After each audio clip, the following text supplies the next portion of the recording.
فلذلك سامحوني أهلي، سامحوني ناسي، سامحوني أبناء بلدي.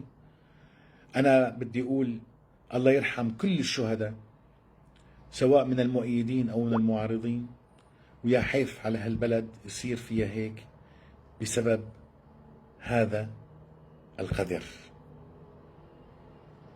والله عم بقولها من جوات قلبي، والله عم بقولها من جوات قلبي، والله عم بقولها من جوات قلبي.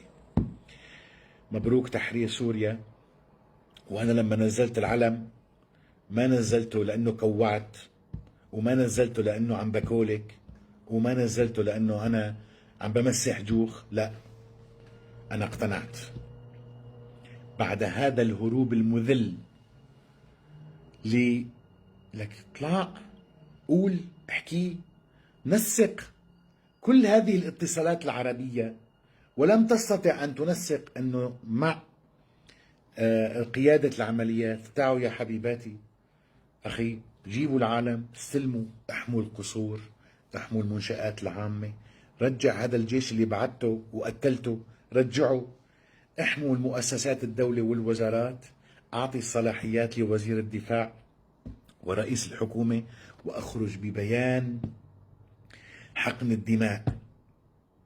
ألم يكن لك أفضل عندما تعمل هالتصرفات وتطلع على الأقل بشوية كرامة؟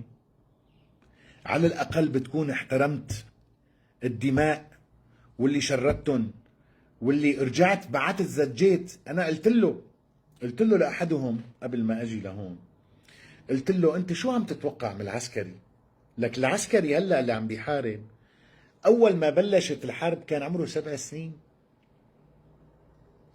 كان عمره 7 سنين أول ما بلشت الأزمة.